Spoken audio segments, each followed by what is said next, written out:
They didn't even give me time to breathe. 1 second, I was seated at the conference table, and the next, security guards were yanking me to my feet, their grip cold and unyielding. My badge clattered onto the polished wood, the sound slicing through the stunned silence of the room. Every pair of eyes was locked on me. Junior executives, assistants, directors in training, all frozen as if watching a public execution. And at the center of it all sat Gregory Haldane, my CEO, smirking like the conductor of this humiliation. His words came sharp and merciless. "Camilla, your position is no longer essential. Cost-cutting, before the deal closes." Just like that. 19 years, 4 promotions, 11,380 hours of overtime, reduced to a disposable line item in a budget presentation. I wasn't asked to pack my desk in dignity. I was paraded out like a criminal. A warning shot to anyone who dared believe loyalty mattered here. The shock hit me in waves. Not just at being fired, but at the timing. Hours before Brexton's $2.7 billion signing, the man who had built nothing thought cutting me would make him look bold. He wanted to prove he could streamline operations, even if it meant discarding the person who made those operations legitimate. Moments like these don't just weigh on me. They remind me how important it is to reach out to you. How are you holding up today? Did you take a moment to schedule that regular health checkup? It matters more than we think. And share your city or country in the comments below. It's always powerful to see how these stories bring together people from every corner of the world. If you want more stories of resilience and justice, go ahead and subscribe so you don't miss what's coming next. Back to my story. I was Brexton's invisible backbone, Director of Systems Audit and Compliance, the one who stayed until midnight, reconciling data trails, patching gaps, protecting contracts from regulators who would have gutted them, while Gregory attended steakhouse dinners and charmed investors with hollow buzzwords. I kept the empire upright. I had missed my father's surgery, my son's graduation, and my own anniversaries, so Brexton could stand tall. And now, my reward was humiliation turned into spectacle. Gregory leaned back in his chair, eyes glittering with self-satisfaction. "We'll be announcing this to the press today," he said, loud enough for the entire floor to hear. "Proof of how efficiently I can streamline operations before the $2.7 billion deal is signed." The betrayal was sharp, but the insult was sharper. My dismissal wasn't just personal. It was staged, weaponized, already rehearsed as his headline. I can still trace the arc of my career, like a series of milestones engraved into my bones. 4 promotions, each one earned through persistence. Each one celebrated less than it should have been. The first came after I rebuilt Brexton's compliance framework from scratch, staying nights in the office while the rest of the building went dark. The second arrived when I caught a regulatory error that would have cost the company millions, an oversight no one else dared to dig through. The third came after I trained an entire department to handle audits as cleanly as a surgeon stitches a wound. And the fourth, the most recent, was supposed to finally mean recognition. But even that carried a bitter aftertaste, because the reward for all those steps upward was more work, more responsibility, and more hours traded away from my own life. Those hours came with a cost, and I paid it in silence. I remember the day of my father's surgery. The phone call from my sister came at noon. He was being wheeled into the operating room, and the doctors weren't sure he would make it. At that exact moment, Brexton was in the middle of a compliance emergency. Regulators had flagged missing signatures on a contract worth nearly $500 million. My supervisor looked at me with pleading eyes, and I stayed. My father made it through, but when he asked why I hadn't been there, I couldn't explain without sounding disloyal to one side or the other. Then came my son's graduation. I watched it on a shaky video my mother recorded from the back row of the auditorium. The pride in his face, the cap tossed into the air. It should have been my memory to hold in person. Instead, I was in the office, pulling together audit trails for a last-minute investor review. Everyone assured me, "He'll understand. You're doing this for the company." But when he looked at me that night, the gap between us felt wide enough to swallow years. Each absence was wrapped in the same excuse, for the company. I told myself that loyalty would be repaid, that sacrifice built unshakable trust. But the truth was harsher. Loyalty was a one-way street at Brexton, and I was the one walking it in the dark. And yet, in the middle of that bitter remembering, a detail surfaced from the past. Years ago, the board had circulated a memo. Overtime hours would be linked to compliance equity rights. Everyone dismissed it as legal filler and forgot. Everyone except me. I never deleted it from my records. 19 years. 11,280 hours. Suddenly, they weren't just numbers. They were power. If my career at Brexton had been carved out of discipline and sacrifice, Gregory Haldane's rise was stitched together with shortcuts and privilege. His name carried little weight until he married into the board. That single act opened doors that years of sweat and precision never could. He didn't need to master the contracts, or sit through midnight calls with regulators, or memorize the endless codes buried in compliance statutes. His ticket upward was sealed the moment he slipped a ring onto the finger of a director's daughter. Gregory quickly became the company's showman. He was the one who spoke at conferences, striding across stages under bright lights with practiced confidence. His speeches were full of catchphrases that sounded impressive and meant very little: streamlining synergies, future-proofing innovation, accelerating growth. Investors nodded, journalists scribbled, and employees clapped politely. But beneath the applause, those of us who kept the company functional knew his words were hollow. He had no patience for detail. Numbers bored him. Legal clauses irritated him. He considered compliance, the very safeguard of Brexton's billion-dollar empire, a nuisance, a speed bump on his highway of ambition. Watching him ascend while I buried myself in files was like witnessing a parody of justice. I earned every promotion through sweat and relentless work. He floated upward on family connections and borrowed authority. My progress felt like climbing a mountain barefoot. His looked more like an elevator ride with champagne in hand. The disparity gnawed at me, but I swallowed it, convincing myself that substance would outlast show. That illusion shattered the day I was fired. Sitting in that glass-walled boardroom, humiliated before junior executives, I could no longer deny the truth. Brexton valued spectacle more than substance. Gregory was the image they wanted. I was the cost they were willing to discard. As I gathered my belongings under the watchful eyes of security, a soft voice cut through my haze of anger.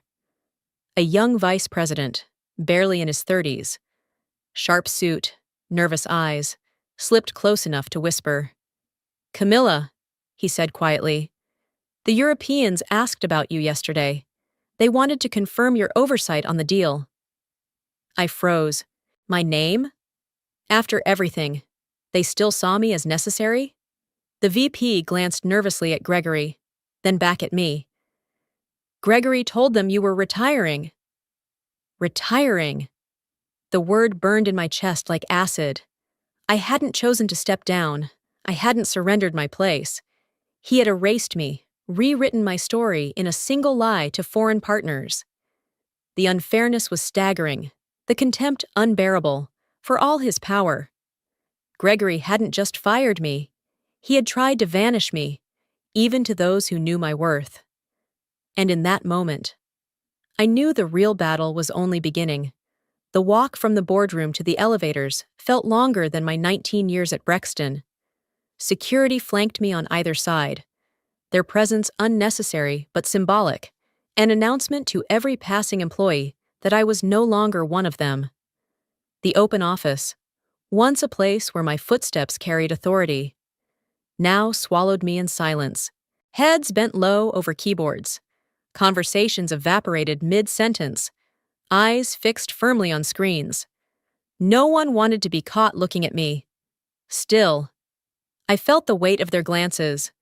A whisper hissed behind me. Pity wrapped in secrecy. She gave everything to this place. Another voice. Harsher. Barely audible. Keep your head down. Don't get involved. Both stung.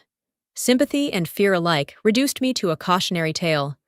I wasn't Camilla Cross, Director of Systems Audit and Compliance. I was just the woman who had been erased. Isolation tightened around me with every step. My chest burned with rage. But I pressed it down, forced my face into stillness. Outbursts were for people who wanted to be remembered as unprofessional. I wouldn't give Gregory that satisfaction. He had already stolen my title. I refused to let him steal my composure. The elevator ride was worse. Colleagues squeezed inside, silent as statues, pretending I didn't exist. I caught one woman's eyes, an analyst I had mentored years ago.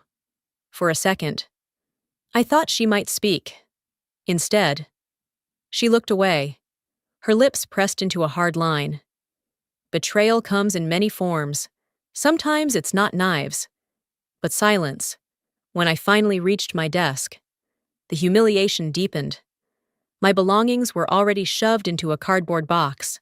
Framed photographs, a chipped mug, pens that had run dry. As though 19 years of life could be packed into a container meant for office supplies. I lifted it slowly, the weight far heavier than what it carried. And then, tucked at the bottom, I saw it. A leather-bound notebook, edges worn from years of use, my old overtime logbook, page after page of neat handwriting, dates, times, signatures, meticulous records of nights spent in this very building while the rest of the city slept. I froze, staring at it as though it were a relic of a forgotten war.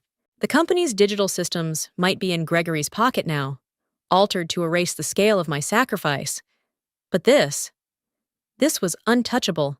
Paper doesn't bend to arrogance. Ink doesn't rewrite itself. Every hour I had given, 11,380 in total, was preserved here, undeniable and intact. A surge of heat rose in my chest. Rage. Yes, but also something sharper, steadier. Gregory thought he had stripped me of proof, of worth, of history. Yet here it was, cradled in my arms, beyond his reach. My humiliation had been staged for all to see, but my evidence of sacrifice was private, hidden, waiting, and for the first time that day, my silence didn't feel like defeat. It felt like restraint, like the coiled breath before a storm. What do you think happens next? Does Camilla's quiet discovery become her downfall, or the key to something greater? Keep listening, because the most unexpected turns are still ahead. Stay with me until the end of this story. There's a moment coming that you won't want to miss. The cafe across the street was half empty, its walls lined with chipped brick and the faint hum of an old espresso machine. I sat at a corner table, my cardboard box resting at my feet, untouched. From where I sat, I had a perfect view of Brexton Tower, the glass giant that had consumed nearly 2 decades of my life. Its mirrored panels caught the afternoon sun, gleaming like a monument to ambition. Once, I had walked through its doors with purpose. Now I stared at it as if it were a stranger. 19 years, 4 promotions, 11,380 hours of overtime, all compressed into 2 sentences. Your position is no longer essential. Cost-cutting before the deal closes. That was my ending. No thank you, no acknowledgement. Just a dismissal designed to make me vanish. The weight of it pressed against me. Yet at the same time, I felt strangely hollow, as though the gravity that once bound me to Brexton had been severed, for the first time. I wasn't tethered to deadlines or reports. It should have been freedom, but it felt like erasure. I wrapped my hands around a cup of coffee that had already gone cold, trying to anchor myself in its warmth. Around me, life went on in ordinary ways. A couple whispered over croissants. A student hunched over a laptop. A barista laughed at a joke shared by a regular. The world was intact. Only mine had collapsed. The despair came in waves. I thought of my father's surgery I had missed, my son's graduation watched through a grainy recording, the anniversaries spent in fluorescent light instead of candlelight. Each sacrifice, each moment given to the company, had led me here, alone in a cafe, invisible to the people who passed me by. Brexton Tower loomed above it all, indifferent, glittering as though mocking me. I told myself to breathe, to accept that it was over, to find peace in the silence. But even in the stillness, I felt like a ghost haunting a place I no longer belonged to. Then my phone buzzed. The sound was sharp in the quiet, jolting me out of my thoughts. I glanced at the screen, expecting a sympathetic text, or maybe a headline already spinning my dismissal. Instead, it was a system notification from Brexton's internal network. Audit verification pending. 11,380 hours. My heart stalled. The message repeated itself in bold, almost impatient letters. The system was waiting for me, for my confirmation, for the very hours they had dismissed as meaningless. I stared at the screen. Coffee forgotten, my pulse quickening. 19 years of loyalty hadn't vanished. It was alive, encoded into the system, refusing to move forward without me. The contract, the massive $2.7 billion signing Gregory was so desperate to parade, wasn't complete. It was waiting on the one thing only I could provide. For the first time that day, despair gave way to something else. Not hope yet, but a shift, like the faint crack of light under a locked door. Inside Brexton Tower, the atmosphere was staged to perfection. Cameras lined the conference room, their lenses pointed at a polished table where executives in tailored suits leaned forward with practiced smiles. Gregory Haldane stood at the center of it all, radiating the smug confidence of a man who believed his empire had just expanded. He gestured toward the European delegates as though he personally had built the bridges that led to this moment. "History in the making," he declared, his voice ringing out for the microphones. His smile rehearsed for the press photos already destined for tomorrow's headlines. His confidence was absolute, bordering on arrogance. To him, my absence wasn't a liability, it was proof of his efficiency. He had cut me out hours before the deal, and now he would reap the glory without distraction. I wasn't in the room, but from the cafe window across the street, I could imagine every detail. I had sat at that very table countless times, usually behind the scenes, ensuring every signature matched, every clause held, every audit trail was clean. I knew the rhythm of these ceremonies, the way pride always came before precision. And I knew, with a tightening in my chest, that the system was still waiting for me.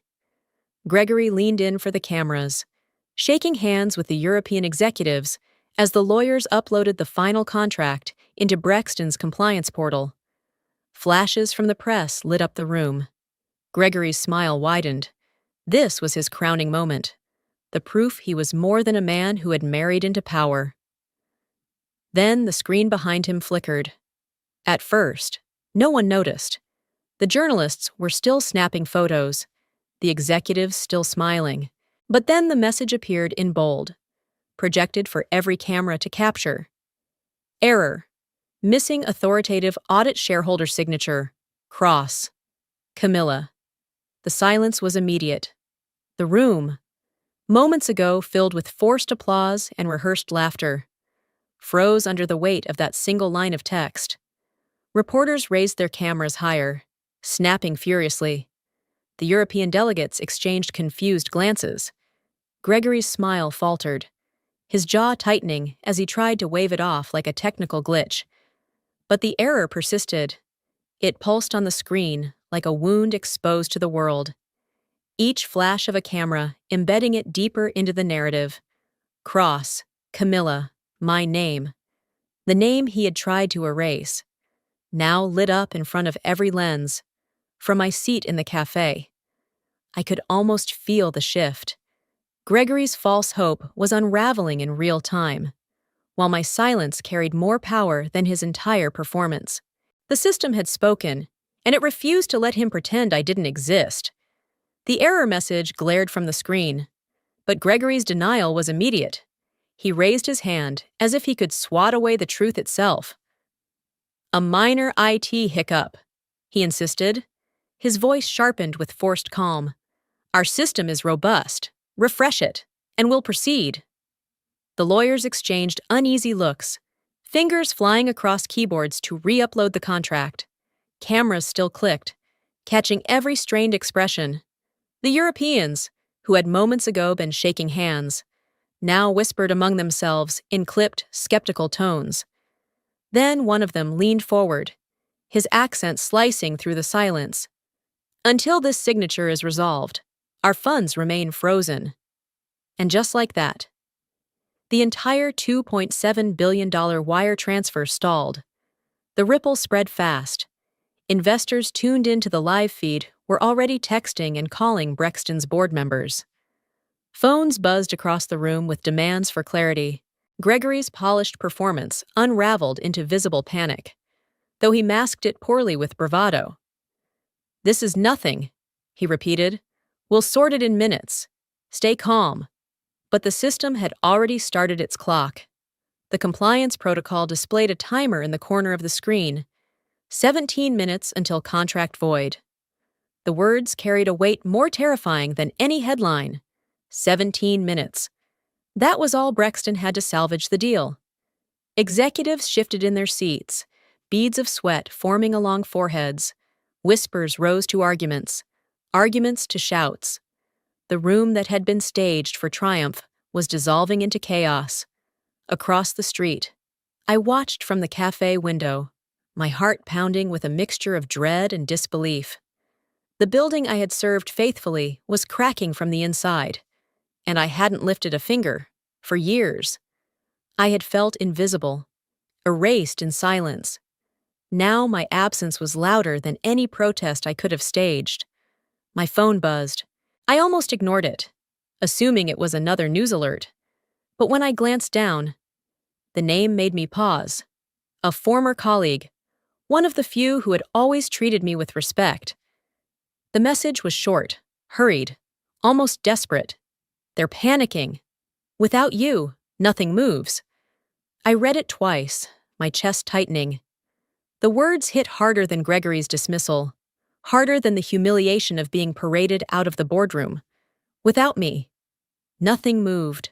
The hours I had logged, the sacrifices I had made, the authority buried in those overtime records. They weren't wasted. They were the fulcrum on which the entire deal balanced. 17 minutes ticked away inside Brexton Tower, and for the first time, I began to see the scale of the power I had never realized I held. 17 minutes. The countdown pulsed inside Brexton Tower like a heartbeat, visible to everyone in the room and, thanks to live feeds, far beyond it. But across the street, in the corner of the cafe, I sat with my phone pressed to the table, staring at the words from my former colleague. "Without you, nothing moves." For the first time that day, I let myself lean into the truth. Those 11,280 hours. The nights I stayed when my father needed me. The day I missed my son's graduation. The anniversaries I left my husband alone weren't simply numbers in an HR file. They weren't just sacrifices stacked one on top of another. They had been converted, years ago, into something larger, something binding. They were equity, legal weight, authority the company could not erase with a pink slip. I remembered the memo like it had been printed yesterday. It was a footnote buried in a board directive, a measure Brexton pushed through during a cost-cutting frenzy. To avoid paying overtime outright, the company had crafted a bylaw linking logged hours to compliance equity rights. It was pitched as clever accounting, a way to satisfy regulators while keeping payroll lean. Nobody thought it would matter. Most employees never saw it, and those who did quickly forgot. But I didn't. I archived it, copied it, protected it. Maybe part of me knew that sacrifices that deep demanded a record that couldn't be deleted. And now that obscure clause, that dusty bylaw, was the lock Gregory couldn't pick. The irony cut sharp. The man who had dragged me out in front of my peers, who called my position non-essential, was the very one who had signed the directive years ago. I could see his flourish of a signature in my mind's eye. The same pen strokes he used to sign press releases and stage contracts. His arrogance had inked my authority into law. Gregory hated overtime. He mocked it as inefficiency, sneered at the employees who logged it. His obsession with appearances, slim costs, streamlined operations, drove him to bury overtime in a loophole that looked good on paper, and in doing so, he had handed me a lever powerful enough to halt his empire. The quiet realization settled over me like armor. I didn't raise my voice or pound the table. I simply breathed, steadier than I had in days. My rage no longer boiled. It crystallized into something colder, sharper, for years. Gregory had treated my silence as weakness, but silence has its own weight. And now it pressed down on him harder than any speech ever could. I lifted the old notebook from my box and set it beside my coffee. Ink on paper, hours immortalized, authority intact. My sacrifices were no longer invisible. They were the fulcrum on which $2.7 billion teetered. And Gregory, in his arrogance, had put me there. The timer on the compliance screen bled down to its final seconds. 17 minutes of chaos and denial had stretched like an eternity. But there was no stopping it now. 12 a.m. The system froze. And with a single pulse of digital finality, the contract was void. Gasps rippled through the boardroom.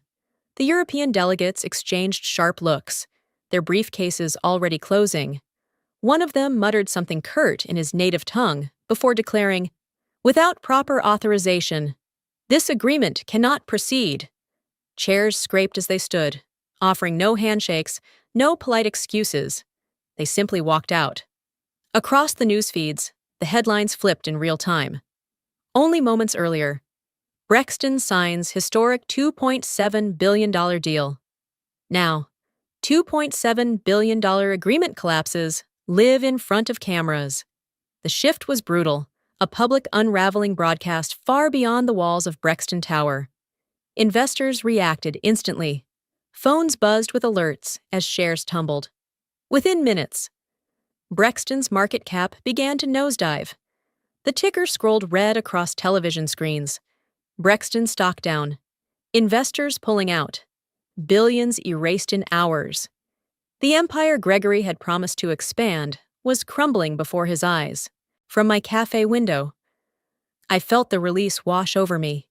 For 19 years, I had carried the weight of responsibility in silence, believing my sacrifices went unnoticed. Now, the very system I had built spoke louder than I ever could. It wasn't vengeance I felt. It was purification.